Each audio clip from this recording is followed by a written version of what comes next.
pastor das igrejas reformadas do Brasil e no momento eu coopero com um projeto missionário ligado ao CRI, dando palestras, cursos, e estou trabalhando para a plantação de uma igreja em Paulista. Nesses meus cursos e palestras no CRI, eu tenho tido a oportunidade de ministrar muitas palestras nas obras de Calvino, especialmente nas institutas. Então, desde 2013 eu venho fazendo isso e, por causa disso, obrigatoriamente me tornei um estudioso de João Calvino, principalmente das institutas. Então, hoje eu quero falar sobre o tema, mas eu quero fazer essa palestra relacionando o tema com João Calvino, com aquilo que ele esteve ensinando como um grande ícone da reforma protestante. De forma que o que eu vou falar hoje é um aspecto da obra de Calvino e vai servir como fundamento para a gente pensar sobre o assunto sobre o qual pretendemos pensar hoje. Então, de certa forma, eu não vou talvez entrar em certos aspectos que talvez vocês pudessem esperar quando ouvimos o tema igreja e a questão, mas vou falar algo que vai nos fornecer suporte para pensar sobre este assunto. Então, a primeira coisa que eu quero chamar a atenção é que quando nós falamos desse tema, da questão social, obviamente nós temos que pensar sobre o dinheiro, o uso que nós fazemos do dinheiro e das riquezas como um todo, e o nosso papel como mordomos. Temos que pensar sobre as bênçãos de Deus sobre nós, o que isso representa, como nós devemos responder a isso com gratidão.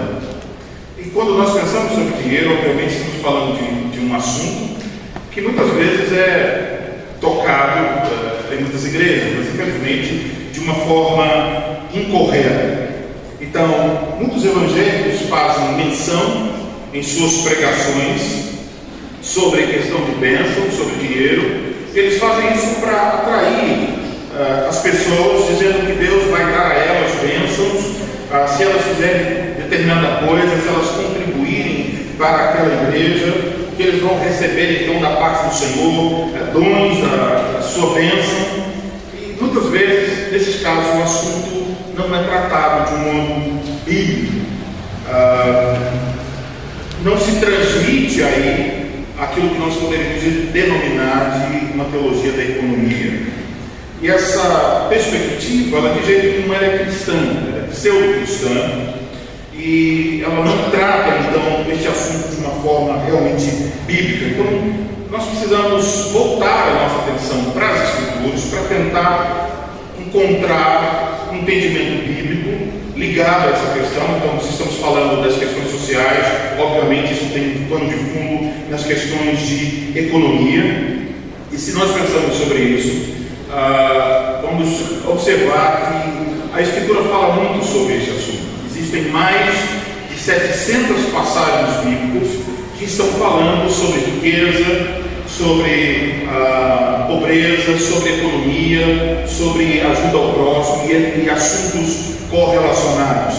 Algumas passagens falam de maneira mais direta, outras de maneira indireta. Então fica claro que seja um assunto muito tratado nas Escrituras, nós também devemos procurar entender esse assunto da melhor maneira possível, de uma maneira bíblica. E para entender esse assunto, a primeira coisa que nós temos que fazer é começar lá em Gênesis, rapidamente pensando sobre os primeiros capítulos de Gênesis. Como era antes da queda dos nossos primeiros pais? Como era a economia naquela época? Então, havia naquela época uma economia. Deus deu a Adão o mandato que Adão governasse sobre a criação, que ele submetesse à criação.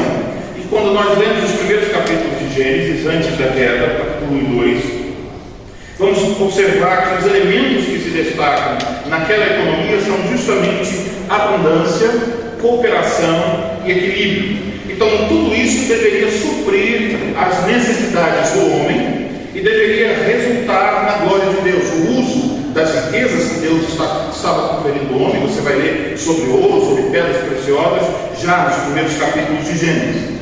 Mas a queda acontece, então temos capítulo 3 de Gênesis, e com a queda aconteceu uma profunda mudança na maneira do homem lidar com as riquezas que Deus colocou sob seu governo. E houve então uma profunda mudança na própria estrutura da economia. Então o homem passou a lidar com as riquezas com uma atitude de rebeldia contra Deus. Deixou de usar as riquezas para a glória de Deus e passou a usá-las com o objetivo da sua própria glória.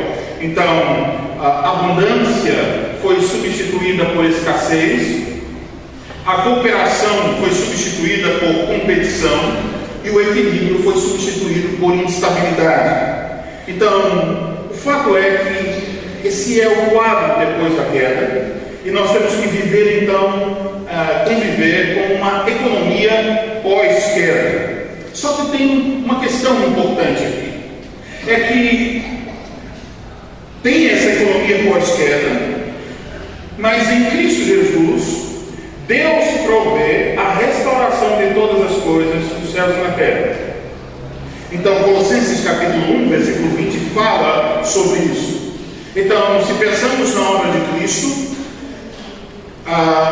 na igreja há então a formação de uma nova sociedade, uma sociedade formada por novas criaturas, onde deve haver então também uma transformação na forma de lidar com as questões econômicas. Então, nesse particular, a igreja fica incumbida diante do mundo de dar sinais dessa restauração da obra de Cristo no que tange a economia. Ou seja, enquanto no mundo há uma economia voltada para a glória pessoal, na igreja deve haver um pensamento econômico voltado para a glória de Deus, porque Cristo nos redime desse efeito da queda, e esse efeito restaurador da obra de Cristo tem que ser visto na comunhão dos santos. No entanto, infelizmente, em muitos casos, em muitas igrejas, o que vemos? Vemos um pensamento econômico que não condiz com aquilo que a Escritura ensina. Então, há dois polos. Por um lado, há uma mentalidade ascética. As pessoas que estão dizendo, olha, as riquezas não prestam, as riquezas são um instrumento de mamon, não devemos pensar em riquezas, não podemos, elas não servem para nada. Por outro lado, há uma mentalidade mundana que deseja as riquezas para delas usufruir de uma maneira egoísta. E para vestir esse egoísmo de piedade, muitas vezes acaba até se vinculando as riquezas à graça de Deus no sentido errado, como se a riqueza fosse um sinal de que eu sou uma boa pessoa, de que eu tenho algum mérito, e então Deus me concede isso, que na verdade é uma contradição se estamos falando da graça de Deus. Então, podemos nos perguntar, as riquezas os bens materiais são dádiva da graça de Deus, são sinais da graça de Deus, ou instrumentos de mamon? A resposta seria, pode ser uma coisa ou pode ser outra, depende do uso que você faz. Mas o objetivo das riquezas é ser um sinal da graça de Deus. Não para dizer que Deus escolheu algumas pessoas por algum mérito para dar alguma coisa, ou para insinuar que se você for muito fiel, então por isso você está recebendo coisas, mas no sentido de que cada vez que nós recebemos alguma coisa, que nós temos algo, olhar para aquilo, por exemplo, olhar até para as coisas mais simples, olhar para o pão sobre a nossa mesa, deve nos fazer imediatamente voltar o nosso olhar para Deus e reconhecer a razão desse pão estar sobre a mesa é que Deus é gracioso para comigo. Então o pão em si e qualquer outra dádiva de Deus é um sinal da graça de Deus para nós. Dito isso, então, podemos continuar e falando sobre os bens materiais, observar então que Deus nos concedeu esses bens para a manutenção dessa vida, a vida presente. Então, os bens materiais têm sua origem na providência de Deus. Os bens materiais são sinais da graça de Deus, nesse sentido que eu acabei de dizer. E os bens materiais têm como fim principal glorificar a Deus. Isso quer dizer o seguinte: que se os homens seguissem as orientações da criação, ou melhor, as ordenanças da criação, os bens materiais seriam repartidos de forma espontânea e natural entre os homens. Haveria então uma correspondência muito clara entre os bens materiais e a graça de Deus a qual eles apontam, a qual eles representam. Mas por que isso não acontece? Isso não acontece nem mesmo na igreja de Cristo Jesus. O problema é obviamente o pecado. O pecado destrói a harmonia econômica da criação. Então, como disse, em vez de haver cooperação, há competição. E nesse contexto aparece instabilidade, egoísmo, cobiça e preguiça. E o resultado disso tudo, de todos esses pecados, é desordem econômica. Mas então devemos nos perguntar com seriedade nessa noite como deve ser na igreja de Cristo. Se tem de fato ser diferente, como vimos ontem à noite. Então, conforme o pensamento de Calvino, existe um elemento aqui para nós pensarmos profundamente sobre isso.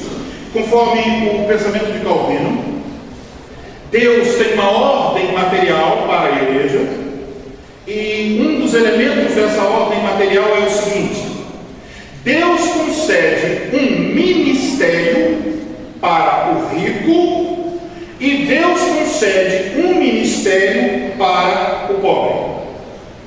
E entender o ministério do rico e o ministério do pobre é absolutamente essencial para compreender o papel social da igreja. Sem isso, vamos nos mergulhar em ideologias que são contrárias à palavra de Deus, vamos nos mergulhar em ativismo político, em pensamentos não bíblicos. Então, temos que ter uma fundamentação para entender as razões porque devemos nos envolver nessa questão social. Então, não se trata de um elemento, de um acessório, de alguma coisa que é um acessório, alguma coisa que se encaixa ali, uma coisa que já está montada. Não se trata de um tipo de enfeite para a vida da igreja, não se trata de um tipo de departamento da igreja. Estamos falando, ao falar sobre essa questão social, no papel da igreja, estamos falando de algo que faz efetivamente parte da comunhão dos santos. E a comunhão dos santos nem existe se isto não existir. Então estamos falando de algo extremamente fundamental. Então, eu vou falar de dois pontos. O primeiro é o ministério do rico e o segundo é o ministério do pobre. Então depois concluiremos pensando em algumas aplicações sobre essas duas questões. E lembro a vocês que eu estou falando, vou mencionar muito João Calvino, porque a minha palestra está baseada então nesses estudos de João Calvino.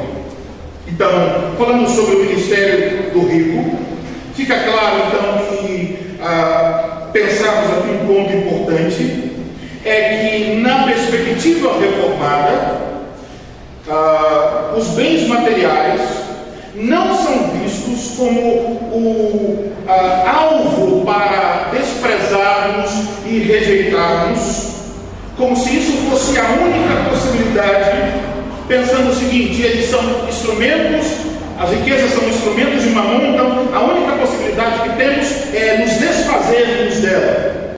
Como disse, os bens materiais são sinais da graça de Deus. Tem como objetivo glorificar a Deus. Então, há que haver então uma consagração dos bens materiais. E o que significa consagrar os bens materiais? Será que significa levar até o púlpito da igreja e o pastor pegar uma jarra com óleo e derramar sobre sua carteira, ou sobre seu cheque, ou qualquer outra coisa de valor, seu cartão de crédito? Não. Na perspectiva reformada, consagrar os bens materiais significa usá-los para o serviço ao próximo. Isto é o sentido. Então, em seu comentário, em Marcos, capítulo 10, versículos 17 a 22, lá aquele texto sobre o jovem rico, vocês conhecem essa passagem. Calvino escreveu o seguinte: abrir mão das riquezas não é de si uma virtude, é antes uma vã ambição. Louvam as histórias profanas a Crates de Tebas, pelo fato de haver ele atirado ao mar seu dinheiro e tudo quanto possuía de precioso, uma vez que pensava não poder salvar-se, a menos que perecessem suas riquezas. Como se mais não tivesse valido que distribuísse aos pobres o que pensava ser supérfluo. Por certo que, sendo a caridade o vínculo da perfeição, aquele que a se priva e aos outros do uso de qualquer quantia não merece ser louvado. Então a questão não é desfazer-se das riquezas, mas usá-las para a glória de Deus. E essa é a razão, diz Calvino, porque Cristo não louva simplesmente vender. Lembre-se do que ele diz ao jovem, mas ele diz: vai, vende e dá aos pobres. Então, disso concluímos que quem vive pela fé tem sempre o que oferecer ao próximo. E quem serve as riquezas jamais irá satisfazer seus desejos e necessidades. Então, servir ao próximo com nossas riquezas não tem a ver com a quantidade de riquezas que você tem a ver com a disposição do seu coração, tem a ver se o seu coração é transformado ou não pela graça de Deus. Então, dentro do pensamento de Calvino, o fim das riquezas é acudir às necessidades dos irmãos. Mas isso não é, no final das contas, um pensamento de Calvino. É o ensino das Escrituras. Então veja Efésios, um texto bem conhecido, sobre o despir-se do velho homem, revestir-se do novo homem. Efésios 4.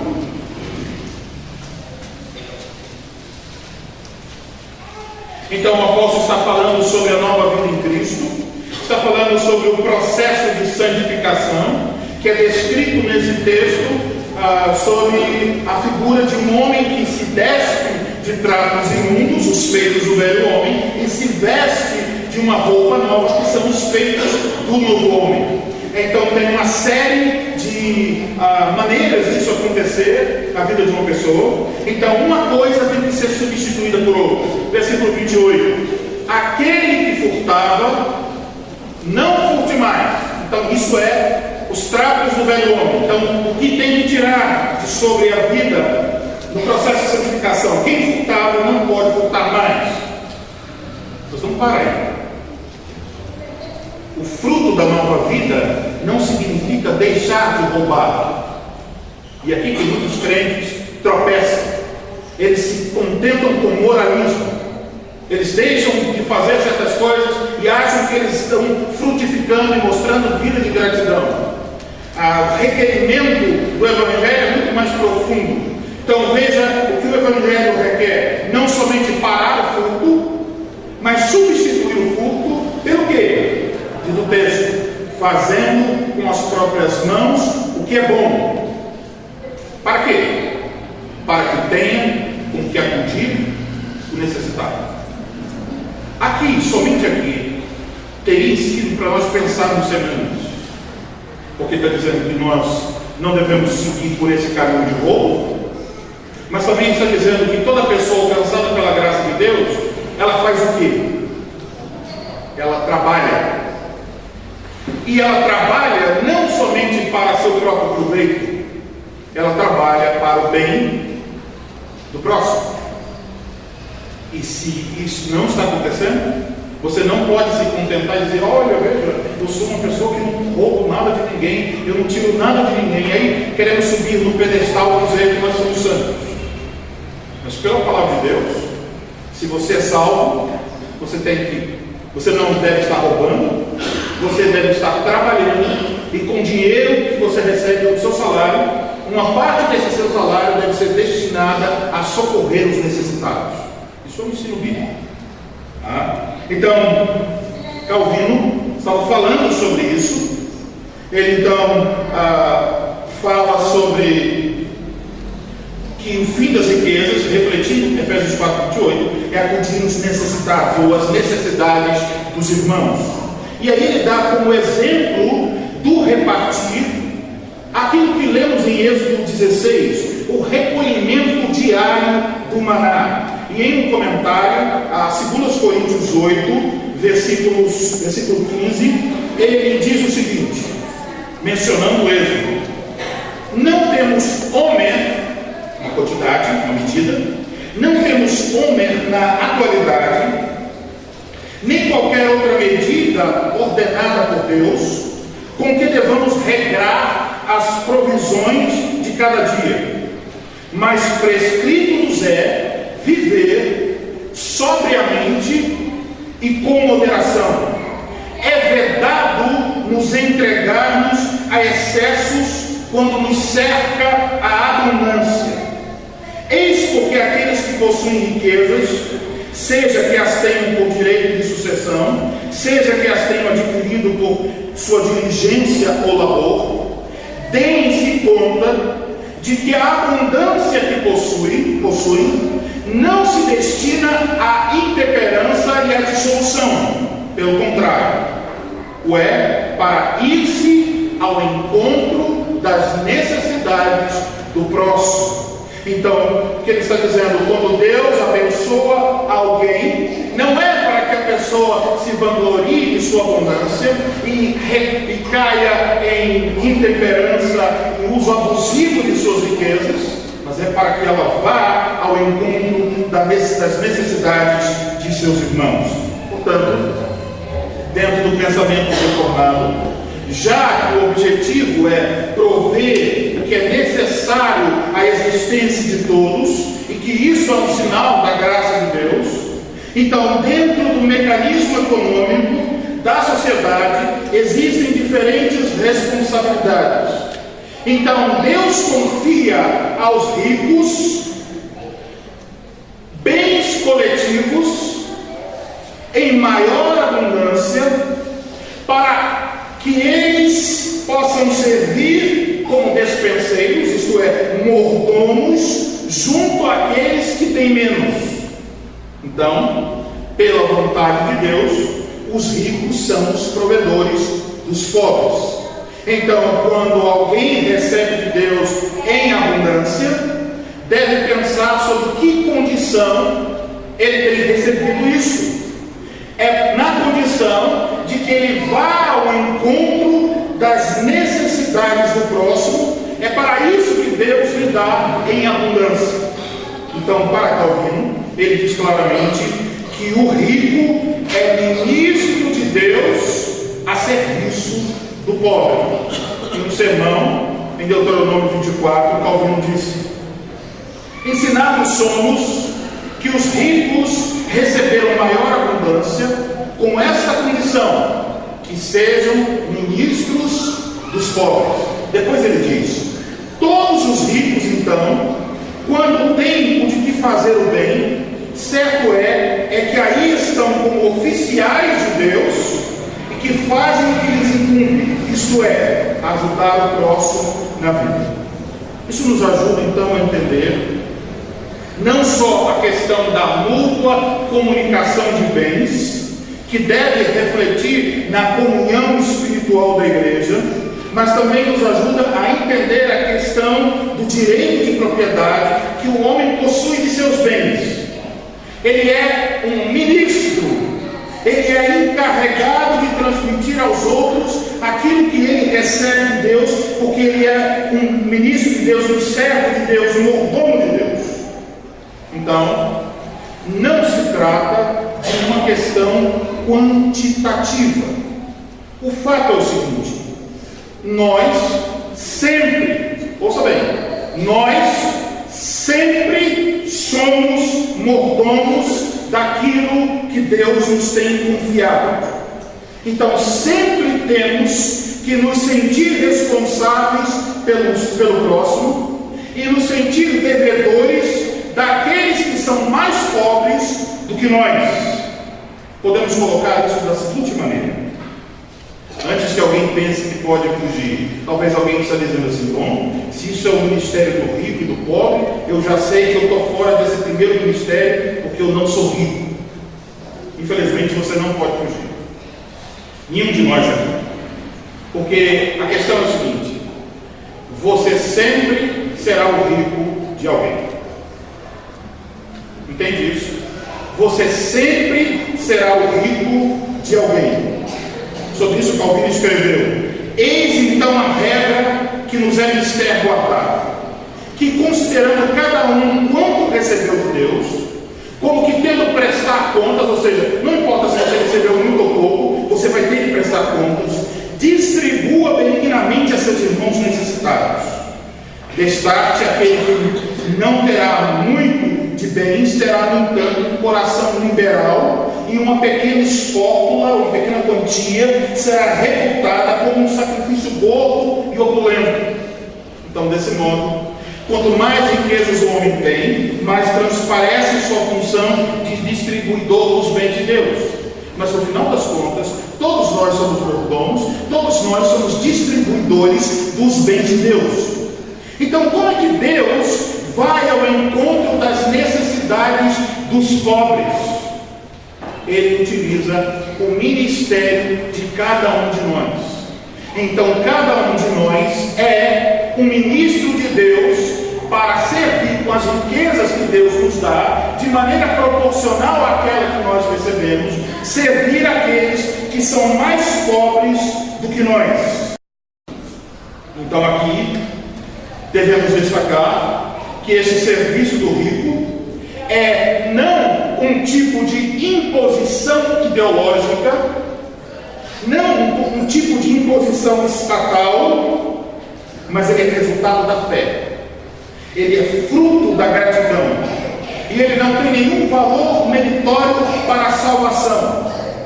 E é, portanto, alguém que vê a graça de Deus não só no que concerne a salvação, mas ele olha para o que ele tem, ele olha para a sua comida, para a sua geladeira, para a sua cama, para a sua casa, para o seu carro, e ele não consegue ver outra coisa senão a graça de Deus.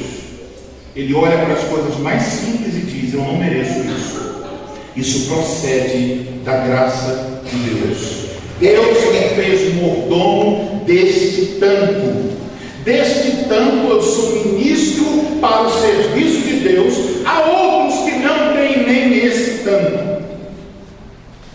Então, cada ministro, por menor que seja, por mais pobre que seja, precisa usar os seus bens para ir de encontro às necessidades daquele que precisam, daqueles que têm essa necessidade. Sobre isso, André Bieler, que foi um escritor que escreveu um livro maravilhoso chamado Pensamento Econômico e Social de Calvino, ele diz o seguinte: se o homem dá às riquezas seu verdadeiro sentido, se as recebe como dádivas de Deus, destinadas a prover tanto as suas necessidades como as necessidades do próximo, então ele pode enriquecer-se legitimamente. Nesta perspectiva de serviço e de dependência a Deus, a sua condição material está subordinada à sua vocação, a qual ele responde com plena confiança e inteira liberdade. E então, em caso algum, constitui o enriquecimento a meta de sua vida. Ele não está lutando para tornar-se rico, mas Deus o fez rico e ele usa essa riqueza para servir ao pobre. Então, terminando, concluindo esse ponto, todos nós somos, ou todos nós temos esse ministério. Todos nós somos o rico de alguém e devemos usar as riquezas que Deus nos confia para o cuidado das necessidades do próximo. Agora, o outro ministério, o ministério do pobre, se cada um vivesse de acordo com esta responsabilidade de servir aquele de quem se é o rico, então haveria equilíbrio econômico. O desequilíbrio seria um desequilíbrio momentâneo e funcional. Cada um seria alternadamente o pobre de alguém e o rico de alguém. No entanto, o pecado perturba essa ordem. Qual o problema? Falta de confiança na providência de Deus. Os que possuem muito, eles têm medo de cair em necessidade futura e por isso retêm os bens que Deus deu a ele para repartir com o próximo. Então, no final das contas, não são seus. Ele retém os bens do próximo que estão sob sua administração. E por outro lado, os que não possuem nada, ou que possuem muito pouco, são tomados de cobiça e também começam a duvidar que Deus vai prover todas as suas necessidades. E ela chama a atenção para o fato que o pobre, aquele que é para receber algo de outrem, o é por duas razões. Porque existem pobres. A primeira é a seguinte: é pobre por causa da providência secreta de Deus. Deus o fez pobre. Deus o colocou ao lado rico para receber dele o que Deus lhe destina. Então essa pobreza, ela é momentânea e não é nem grave nem amarga. Ela faz parte da providência de Deus. Às vezes Deus quer nos ensinar a sermos humildes e Ele nos coloca numa posição que nós somos obrigados a aceitar a ajuda de outrem. Mas por outro lado, há também a pobreza que é causada pelo pecado. O pecado coletivo, o pecado da sociedade, o pecado da própria pessoa e o pecado de seus irmãos que não cooperam para suprir suas necessidades. E em consequência dos efeitos do pecado sobre a economia, o pobre então acaba tendo uma função espiritual que lhe é confiada por Deus, diz Calvino. Em um comentário sobre os evangelhos, ele diz o seguinte: como diz Salomão, lá em Provérbios, Deus criou o pobre e o rico. Com isso quer ele dizer que se Deus quisesse, teria dado a cada um abundância de posses e de dinheiro e de tudo que é desejável segundo o mundo, de sorte que haveria igual medida entre nós. Se Deus quisesse, todos os homens poderiam ser ricos, uma vez que é Ele quem faz os ricos e os pobres. Porém, Calvino diz: Deus, porém, sabe porque assim fez, que haja pobreza e riqueza. Faz parte da vontade soberana de Deus. E mesmo que até o fim do mundo, assim haverá de ser. Jesus falou: sempre tendes os pobres com vocês. Agora então notem, através do rico que Deus faz e do pobre, então através do rico, Deus vai ao encontro do pobre para suprir as necessidades do pobre. Então Deus usa o rico para o benefício do pobre, de maneira que o pobre, sendo suprido em suas necessidades pelo rico, ele possa reconhecer que é Deus quem está cuidando de sua vida. Então é o ministério do rico para com o pobre. Deus vai ao pobre através do rico. Agora tem outro ponto.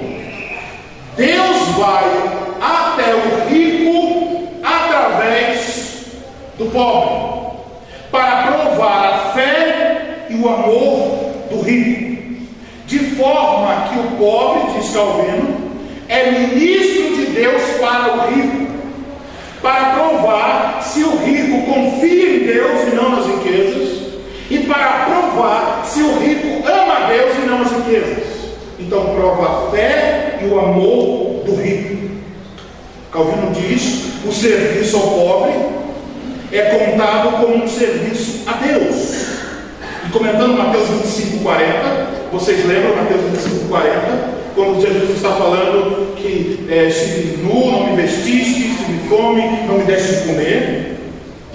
E aí Calvino comentando diz o seguinte: eis porque toda vez que nos sentimos desmotivados a ajudar os pobres, devemos pôr diante dos nossos olhos o Filho de Deus. Porque Jesus disse isso. E os cabritos perguntaram por quê? Os bodes perguntaram por quê? Aqueles que foram separados. Por quê? Nós nunca te vimos nu, com sede, com fome, na prisão. E o que Jesus disse? Quando vocês deixaram de fazer a um desses pequeninos, vocês deixaram de fazer a mim. E Calvino está dizendo então, quando nós estivermos desmotivados a ajudar os pobres, nós temos que colocar Cristo diante dos nossos olhos. Então, ele diz, devemos pôr diante dos olhos o Filho de Deus, a quem é execrável sacrilégio recusar alguma coisa. Então, não temos condições de recusar aos que estão necessitados, porque isso tem a ver com servir ao próprio Cristo. Agora, essa relação de Deus com o pobre também é mencionada constantemente nas Escrituras. O próprio Senhor Jesus Cristo é o pobre por excelência. É o pobre voluntário que detém em suas mãos todas as riquezas do universo. Então, dessa forma, as riquezas são sinais que apontam para a graça de Deus. Mas quando nós pensamos sobre a pobreza, pensamos sobre a pobreza do Filho de Deus, do despojamento dele, do sofrimento dele por nós, olhando para a pobreza, também vemos um sinal da graça de Deus. Então há de se observar que Deus está revelando sua graça através do rico e através do pobre. Há de se observar que Deus constantemente nas Escrituras se coloca como defensor dos pobres. É por isso que o Evangelho vai na direção contrária à nossa estimativa natural, a quem nós consideramos como dignos de estima e respeito, as pessoas que têm mais condições. Mas a quem Deus volta a sua atenção, a quem Deus diz ser o defensor, o ajudador, o socorro dos pobres, das viúvas, dos órfãos, dos necessitados. Podemos perguntar, olhar essas coisas, qual é a vantagem do pobre? Bieler nos ajuda, ele diz, a vantagem espiritual que o pobre tem sobre o rico é que o pobre está menos exposto a esta tentação de atribuir às riquezas um valor real, porque ele não tem as riquezas. Mas, então ele diz, um perigo constante para o rico é confiar nas riquezas. Mas também há perigo para o pobre. Qual? Estar descontente com sua situação e fazer das riquezas a sua cobiça, o seu desejo, voltar o seu coração com um desejo pecaminoso para as riquezas.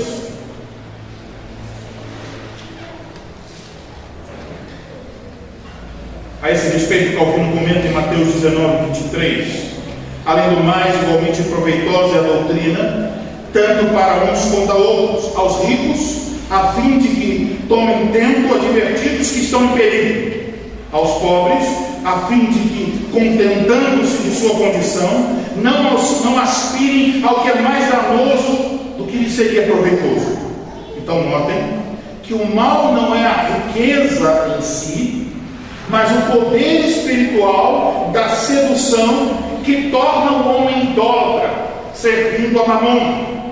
Então, um outro ponto importante nesse assunto, da relação de Deus com o pobre, é então que Deus se constitui esse defensor do pobre. E é por isso que na Bíblia, tocar no pobre, prejudicá-lo, aumentar-lhe a miséria, deixar socorrê-lo, é um atentado, é um pecado contra o próprio Deus.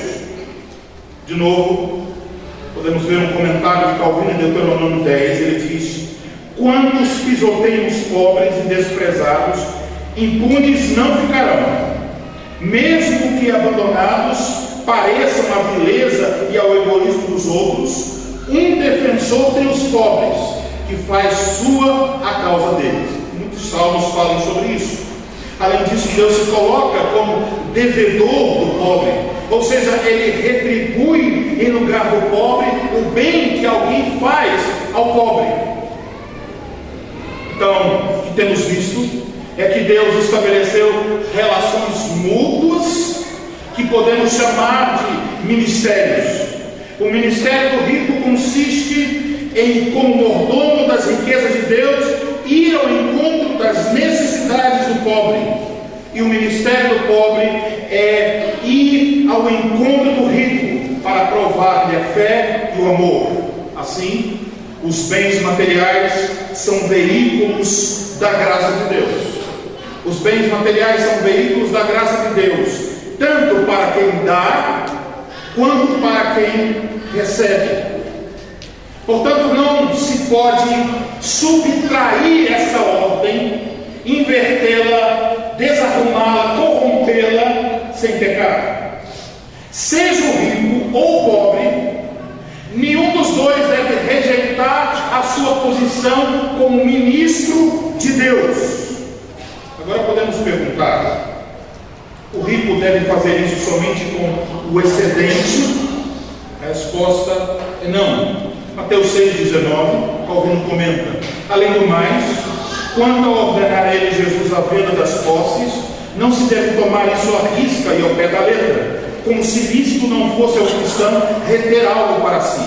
Quis ele somente ensinar que é preciso ajudar os pobres, não somente para dizer que lhes demos daquilo que temos em demasia, mas ainda que nem mesmo nossas herdades poupemos, se bastantes para isso não forem os rendimentos ordinários, como se tivesse dito: vossa liberalidade e caridade se estendem até a redução do patrimônio, a alienação das vossas terras. Como Atos, os primeiros capítulos de Atos dos Apóstolos.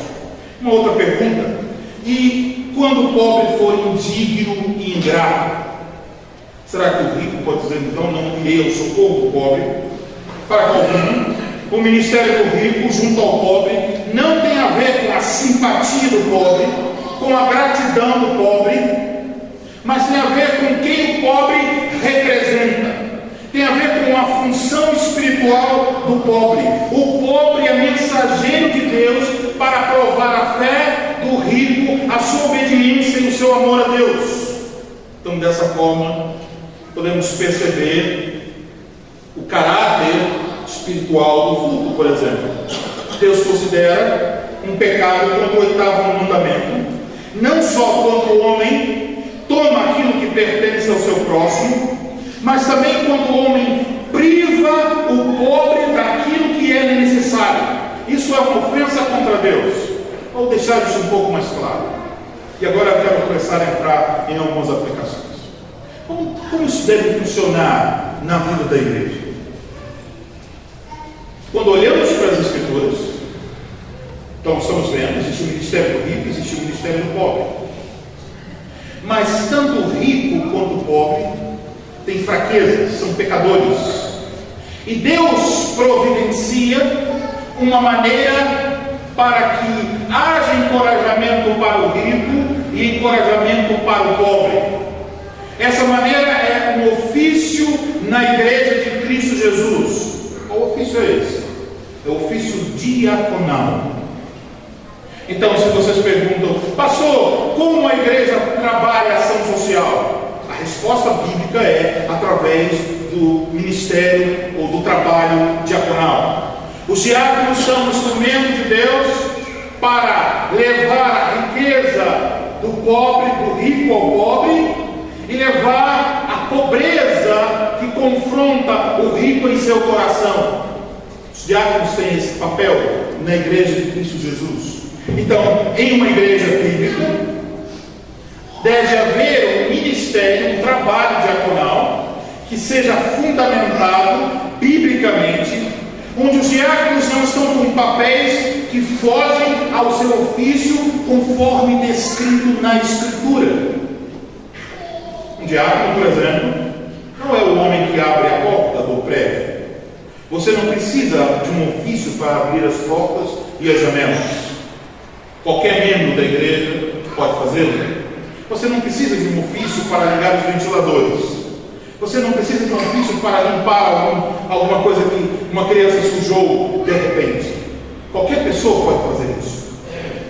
Mas para representar o socorro de Cristo junto ao pobre, Cristo determinou um ofício específico na sua igreja. Esse ofício é o ofício diaconal. Então, como é que uma igreja faz ação social?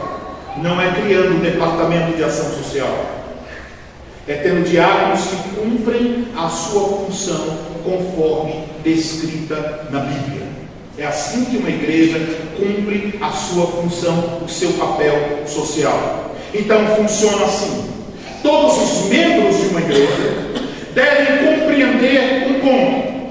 Eu sou um mordomo de Cristo e eu tenho uma parcela das riquezas de Deus sobre os meus cuidados. À luz disso, eu, por mais pobre que seja, sou ainda assim o rico de alguém. E como farei que a minha pequena riqueza chegue a alguém que é mais pobre que eu?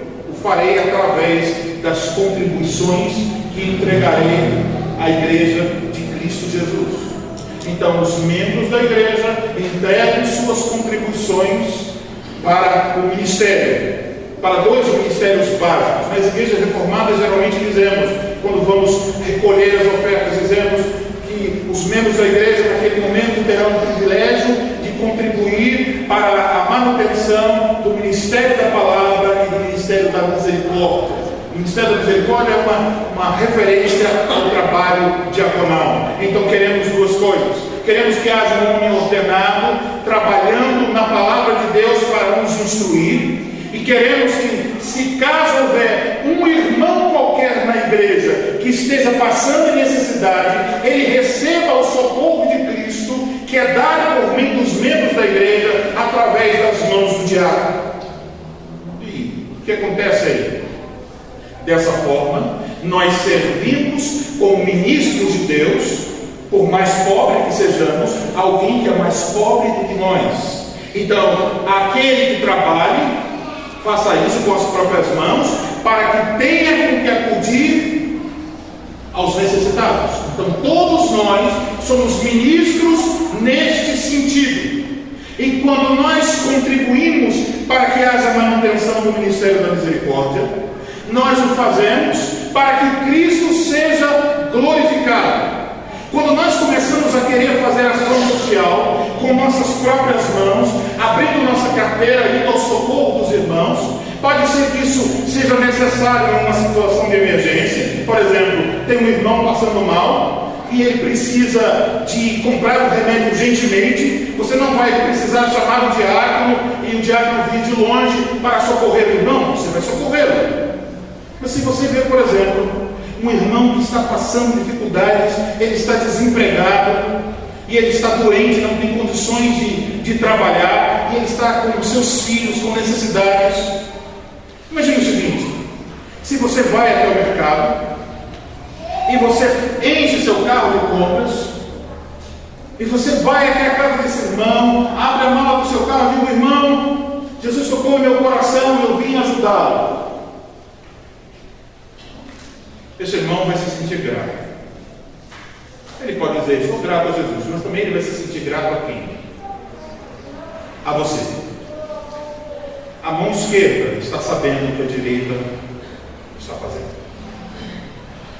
Mas quando você vê a necessidade de alguém, ou simplesmente você está cooperando para a igreja e o ministério diaconal da igreja funciona de maneira adequada, tem seus recursos para ir ao encontro dos necessitados, quando isso acontece, então, quando o diácono chega lá na casa daquele irmão, o diácono não vai chegar e dizer assim: eu estou aqui em meu nome, estou aqui em nome da igreja. Ele deve dizer o quê? Estou aqui em nome de Cristo Jesus.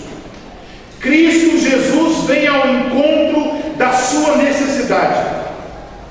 E aquele membro da igreja só terá uma pessoa para quem olhar. uma pessoa a quem glorificar, uma pessoa a quem manifestar gratidão: a Cristo Jesus, que cuida da sua igreja. Então, amados irmãos, que nós possamos nos lembrar da nossa responsabilidade como ministros dos que são mais pobres, através do trabalho diaconal. Então, quero encorajá-los. Eu não sei a situação das diferentes igrejas que estão aqui, mas geralmente eu ouço que há uma corrupção terrível do trabalho diaconal. Os diáconos não cumprem seu trabalho de socorrer os pobres, estão fazendo milhares de outras coisas, e a igreja inventa outros departamentos para que cuidem dos pobres, quando a Escritura ensina claramente que esse é um trabalho espiritual que os diáconos exercem na igreja de Cristo. Tem um ofício, tem imposição de mãos, tem qualificações para servir nesse trabalho. Então, todos nós devemos contribuir para que haja. Então, a coisa mais importante, é muito bom, por exemplo, temos um prédio aqui muito lindo, ótimo, parabéns a essa igreja, mas qualquer igreja deve pensar bem sobre prioridades. Não estou falando aqui para criticar a beleza desse prédio, mas eu quero dizer que algumas igrejas começam a dar mais valor a botar cerâmica, a coisas caras e coisas que chamam a atenção, e de repente tem um irmão doente, desempregado, a luz cortada, e dizemos a ele: vamos orar por você. Parece tão espiritual, mas é extremamente mundano, pecaminoso e infernal. Não tem a ver com Cristo Jesus. Então, em muitos lugares, estamos ouvindo os pregadores dizendo assim, que eles não têm na Bíblia para pregar, e eles ficam só: levanta, senta, faz isso, faz aquilo. E uma das coisas prediletas é: vire-se para o irmão que está do seu lado e diga: eu te amo, meu querido irmão. Isso parece tão bonito, mas fica tão vazio quando não existe comprometimento sério na comunhão dos santos. Um exemplo claro disso é a igreja em Corinto, a igreja que se orgulhava de ter os dons espirituais. Veja o que acontece lá. Eles tinham ligados à celebração da ceia do Senhor uma festa chamada Gabe. Então, nessa festa, os ricos chegavam primeiro, porque os pobres eram escravos, dependiam da liberação de seus senhores. Os ricos chegavam, eles comiam, eles bebiam vinho a ponto de se embebedarem, e então os pobres chegavam e o que tinham para comer? Nada. Tudo já foi comido. Agora vamos celebrar a ceia do Senhor. E na ceia o que dizemos?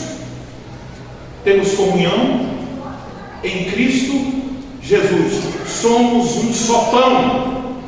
Somos um só corpo.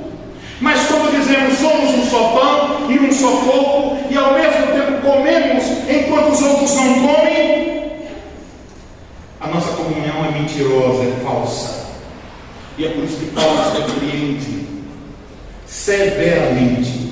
Às vezes a gente só lê no versículo 23 de 1 Coríntios 11 em diante, por causa da celebração da ceia. Leia o que vem antes e você vai entender o contexto. Então todos nós temos responsabilidade.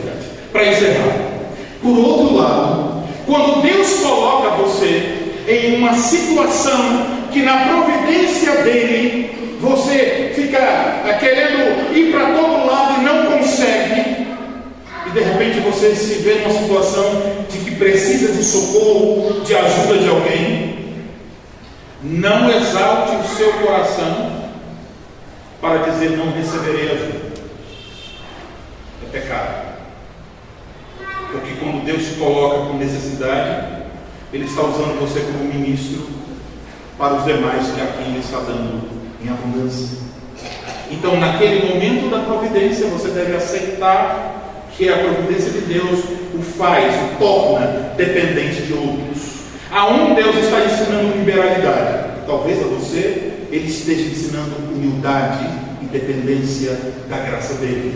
Como fez com os israelitas, dizendo: vocês vão colher o maná para cada dia, não vão ajuntar. Às vezes só temos o que comer um dia. Mas, queridos irmãos, podemos ter a mais absoluta certeza que Deus cuida de nós. Uma vez, um pastor que soube que eu, que era um pastor assembleiano, tinha conhecido as doutrinas da graça, tinha abraçado a fé reformada, e ele ouviu que eu estava lá em Cabo Frio, no Rio de Janeiro, pregando a palavra de Deus, o Evangelho da graça de Deus, e ele disse: quantas pessoas são lá na igreja? Eu disse: somos umas 30 pessoas. E ele disse: como você sobrevive? Você trabalha fora? Eu disse: não. Eu sou delicado porque realmente é o ministério. Mas como você sobrevive? Eu disse: eu não sei. Mas Deus está cuidando de mim. Amém. Então, muitas vezes, no domingo à noite, eu estava esperando que acontecesse um milagre nas ofertas para eu ter alguma coisa na segunda-feira. Mas nunca me faltou coisa alguma. Deus cuida do seu povo. Agora, Deus cuida do seu povo através do seu povo. Lembre-se disso. Deus abençoe. Amém.